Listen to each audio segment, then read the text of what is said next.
안녕하세요. 대담한 사람들의 김혜윤입니다. 요즘은 이 본업 외에도 색다른 부업을 가진 분들이 굉장히 많습니다. 오늘은 낮과 밤이 다른 분을 만나러 왔는데요. 소설가와 택배기사, 굉장히 다른 직업이지만 이 두 직업을 한 번에 하시는 분이 있다고 해서 찾아와 봤습니다. 정혁용 씨 만나보겠습니다. 안녕하세요. 네, 안녕하세요.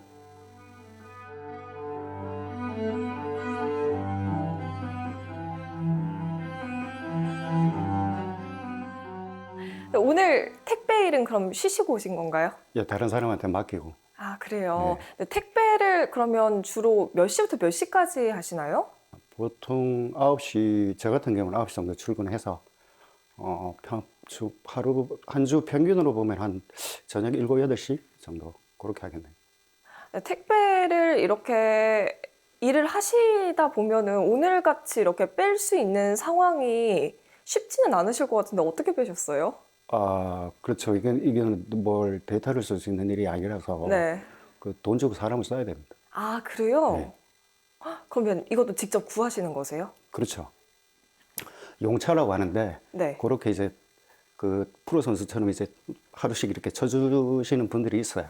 그 부탁해야 돼요. 네. 아니면은 자기 동료들한테 나눠달라든가. 근데 이제 그게 신세가 되니까 네. 보통 그냥 자기가 이제 지불을 하죠. 근데 이 일 자체의 강도는 좀 어떠세요? 7년 전인가 8년 전인가 거제도에서 시작을 했거든요. 거제도에서요? 네. 그때는 6시에 일어나가지고 새벽에 정말 2, 3시에 들어왔거든요. 그 다음에 물량이 남아서 일요일 날도 나가서 하고. 그러니까 정말 하루에 30시간밖에 못 잤어요. 근데 이제 그때는 그렇게 힘들어서 정말 죽을 것 같았는데 제가 이제 막노동도 많이 해봤거든요. 그 강도가, 순간 강도가 굉장히 세요. 뭐 철근을 든다든지 아니면 뭐 거푸집을 든다든지 이런 건 굉장히 센데 이거는 가랑비에 옷 젖는 일 같아가지고 계속 걸어 다니는 일이고 네. 무거운 짐이 그렇게 많은 건 아니거든요. 물론 이제 지고 올라가면 힘들지만 근데 이게 정말 순간적으로 힘들어서 못하겠다 이 정도는 또 아니에요. 근데 오래 해요. 이게 이제 사람 잡는 거죠. 오래 하기 때문에. 이 택배 일을 하면서 그러면 소설도 같이 쓰시는 거세요? 네. 쓸 시간이 언제 있으신가요? 짬짬이 쓰는 거죠. 그러니까 보통 그 출근은 9시에도 이제 짐을 다 실어야 될 거 아니에요. 그죠? 분류 작업이 있기 때문에 그때 이제 분류차에 짐을 싣고 좀 시간 난다 그러면 이제 커피숍에 앉아가지고 한 2, 30분 쓰고 그 다음에 퇴근해서 또 그냥 또 한 2, 30분씩 쓰고 그러니까 매일 하루에 A4 저는 항상 A4 기준으로 생각하는데 A4 한 장 정도 쓴다고 생각하는 거죠. 그러면 1년이 365일이잖아요. 보통 저희가 장편을 하나 A4판 120장에서 180장 정도 보거든요. 그러면은 초고 쓰고 그다음에 퇴고하고 1년에 한 권 정도는 쓸 수 있다는 계산은 그렇게 나와요. 택배 일을 하면서 쉽지만은 않으셨을 것 같아요. 근데 이런 얘기 들을 때마다 저는 무슨 생각하냐면 네. 우리 회사 다니면 이제 젊은 친구들은 연애하러 갈 거 아니에요. 딱 야근하고 나와서도 애인이 있으면 연애를 하러 갈 거란 말이에요. 네. 그렇죠? 근데 그 사람 뭐 대단하다고 생각 안 하잖아요. 그냥 사랑하는 것보다 생각하는 거지. 그러니까 저도 그 선에 그냥 내가 좋아하는 일이었기 때문에 한 거지. 정말 하기 싫은데 내가 이거를 억지로 해야 된다 그런 게 아니었기 때문에 그래서 뭐 대단하다는 생각을 해본 적이 없어요.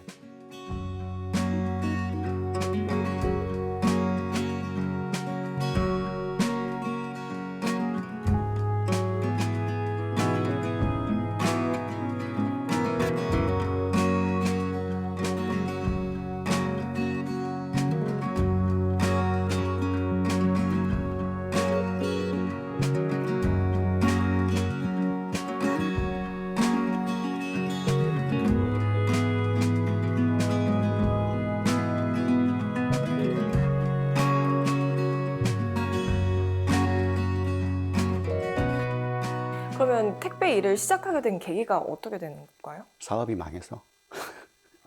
예. 그때 빚 많이 졌었어요. 그래가 빚 갚는 건 둘째고 이제 생존 자체가 힘들었기 때문에 이제 바로 뛰어든 거죠. 아, 그렇군요. 네. 택배 일 하면서 좀 기억에 남는 사람들이 있나요? 뭐 기억은 좋은 게 있고 나쁜 게 있잖아요. 그 나쁜 것부터 얘기해 보면 흔히 이제 다 얘기하지만 이제 진상이라고 하잖아요.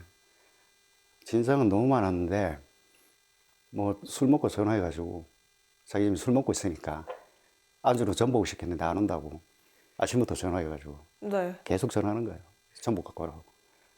그런 일도 있었고, 그다음에 뭐 우리는 직업이 이러니까 이제 고층 아파트 같은 경우에 엘리베이터 하나밖에 없으면 그걸 잡아놓고 친다 그러거든요. 어쩔 수가 없어요. 그러다 보면 이제 문 열리면은 욕하는 분들도 많고. 제가 좋아하는 말이 있는데, 하늘은 선인에게든 악인에게든 똑같이 비를 내리잖아요. 내가 나빠서 이 사람한테 욕먹는 게 아니거든요. 그냥 그때 그 상황에 그렇게 돼 있기 때문에 그냥 내가 욕먹은 것 뿐이에요. 좋았던 사람은 뭐랄까, 책을 내고 나니까 어느 한 분이 이제 전화 왔더라고요. 혹시 지금 그 작가님 맞냐고, 문 밖에 사람 맞다고. 아, 그 자기가 이제 KBS 라디오를 듣고 있는데 오프닝으로 이제 제 책 서문을 이제 읽어주더래요. 제 이름이 좀 독특하잖아요. 그래서 이제 배송기사 이름이 나오니까 그래서 무슨 사인 받아 가시는 거. 그거 기억을 하고 이제 그리고 책 사와가지고 사인해 달라고 하시더라고요. 그런 경우 있었고 또 간혹 가다 이제 저희는 이제 택배라니까 택배 그 책 보면 책 제목이 써 있는 경우가 있어요. 책 주문할 때. 그 제 책이 있더라고요. 그래서 이거를 건네주고 내가 이 작가인데 사인 하나 이렇게 해드리고 그러니까 근데 이제 처음에는 아무래도 이제 모든 작가들의 처음에 꿈이 아마 첫 책을 내는 걸 거예요. 그것도 이제 출판. 왜냐면 저는 이제 옛날 세대니까. 그러니까 뭐 물론 인터넷 연재도 그렇지만 그 책은 아무래도 물성이 있잖아요. 그러니까 현실로 존재하는 감도 있고.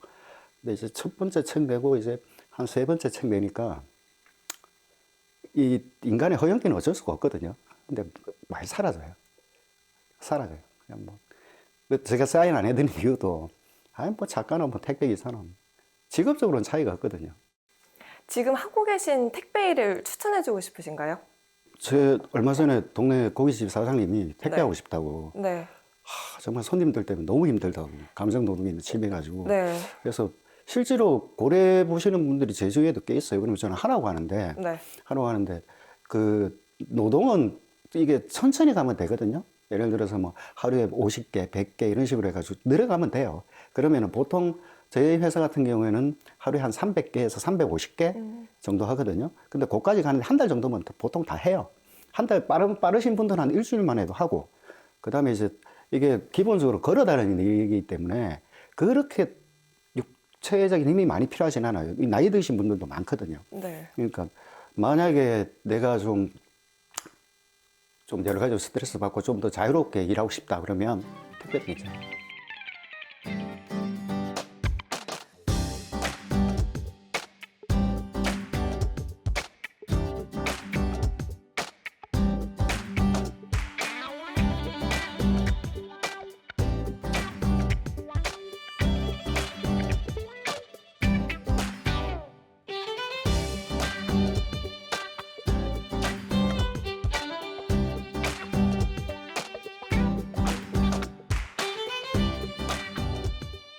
네, 지금 쓰고 계시는 소설의 장르가 어떤 거예요? 지금 쓰는 소설의 장르를 정확하게 규정하기는 어렵고요. 그냥 국제 하드보일드 느와르 굳이 붙이자면 그렇겠네요. 네. 그러니까 국제 어떤 거요? 하드보일드 느와르라고 네. 본 아이덴티티 같은 거 있죠. 예, 예. 그런 장르를 좀 선택을 하게 된 계기가 있으세요? 저는 기본적으로 서구 문화의 영향을 많이 받았는데 네. 어릴 때 가장 먼저 읽은 게 세계문학 전집이었거든요. 그 다음에 영화도 헐리우드나 프랑스 영화 주로 네. 많이 어릴 때 봤고 그러니까 내가 딱히 선택해서 형성됐다기보다는 취향이 형성될 때 그게 저한테 주입이 됐던 거예요. 그래서 저는 한국 문학을 접해본 적이 별로 없어요. 어릴 때도 주말에 명화 KBS 뭐 명화극장 이런 것도 거의 다 헐리우드 영화잖아요. 그러니까 취향도 5, 60년대 헐리우드 영화인 거예요. 그러니까 취향이 그렇게 형성됐기 때문에 지금 내가 이런 걸 쓰고 있는 거지. 만약에 내 취향이 그때 한국 문학 전집을 읽고 한국 영화를 봤으면 달라졌겠죠. 그래도 이게 본인의 삶이 또 드러나는 거잖아요. 이런 가치관이 묻어 나오는데 이렇게 주로 쓰시는 장르에도 작가님의 가치관이나 이런 게 좀 반영이 되신 건가요? 그 사람, 이 주인공들이 선택을 하는 데 있어가지고 어떤 철학을 주려고 하는 거죠. 그러니까 우리가 뭐 여러 가지 뭐 첩보물을 본다 이러면 사실은 007의 성격은 중요하지 않잖아요. 그냥 액션이나 뭐 이런 게 중요하지. 근데 제가 쓰는 소설은 이 친구가 뭔가를 선택을 하게 되면 거기에 따른 대가가 따를 거거든요. 거기서 얼마나 상처받고 그래서 인생이 어떻게 바뀌고 이런 부분들을 쓰는 거죠. 아, 그런 부분에서 녹아 나오는 네. 게. 그러니까 네. 그 어떤 장르는 그런 장르일지 몰라도 네. 다루고 싶은 거는 인간을 다루고 싶은 거죠. 그러니까 인간은 환경에 휩쓸려 가잖아요. 그러니까 거기서 인간은 선택밖에 못 한단 말이에요. 근데 그 선택으로 인해서 어떻게 인간은 자꾸 변해가고 파괴가 될 수도 있고 성장할 수도 있고. 근데 그게 일반 소설은 우리가 생활을 배경으로 쓰는 거잖아요. 근데 저는 그거를 뭐 국제 정치나 아니면 뭐 내전이나 뭐 그런 좀 더 상상력을 발휘할 수 있는 곳에다 인간을 놓아놓는 거죠. 거기서 인간은 어떤 선택을 할까 그렇게 보는 그런 종류의 소설을 쓰고 있어요 지금. 지금 작가 지망생들에게 한마디 해주신다면? 제가 드리고 싶은 말씀은 인간은 두 종류가 있거든요. 하나는 절대로 밖에 나오면서 예술가는 두 종류가 있는데 밖에서 생활이 안 되는 사람. 그러니까 이중서와 같은 사람. 가난해서 굶어 죽어도 담배꽁초 그림 그려야 되고 나가서 일을 해가지고 입에 풀칠하는 건 힘든 사람. 이런 사람들은 신경이 굉장히 예민할 거예요. 이런 분들은 힘들고 아니면은 다른 그쪽만 아니라면 자기 밥벌이를 해가면서 글 쓰는 게 좋아요. 왜냐하면 식구를 먹여 살린다는 그런 게 있어야 사람이 좀 단단해집니다. 그냥 내 혼자서 아니면은 뭐 이렇게 하는 것보다 한 가정을 건사하게 되면 거기서 나온 충만감도 있거든요. 네. 그러면 좀 더 글 쓰는데도 도움이 돼.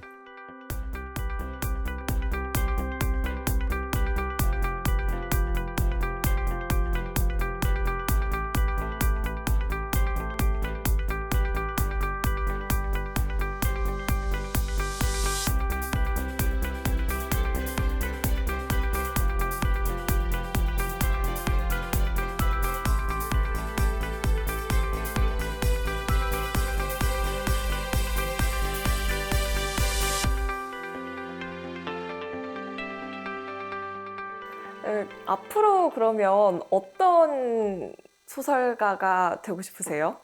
좀 홀가분하게 삽니다. 딱히 뭐가 돼야겠다, 뭐 해야겠다 그런 생각 별로 없어요. 네, 홀가분하게. 네.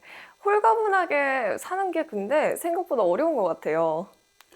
그게 왜냐면은 홀가분하게 살려면은 일단 전제 조건이 있잖아요. 가지고 있어야 되잖아요. 가지고 있는 거를 놓았을 때 홀가분해지는 거잖아요. 그러니까 저도 예전에는 뭔가 많은 걸 가졌겠죠. 돈이 아니라 뭐든, 뭐 욕망이든 뭐든. 근데 놓고 나니까 홀가분하더라고요. 그러니까 홀가분해지면은 그게 어떻게 느껴지냐, 무겁게 느껴져요. 내가 놓았던 것들. 그 무거운 걸 다시 가지고 싶지가 않거든요. 그럼 홀가분해지더라고요. 낮에는 택배일, 또 밤에는 소설을 쓰면서 하루를 정말 열심히 살고 계신데요. 사람과 또 삶에 대해서 세심한 관심이 있으신 만큼 또 생생한 글이 나오지 않을까 싶습니다.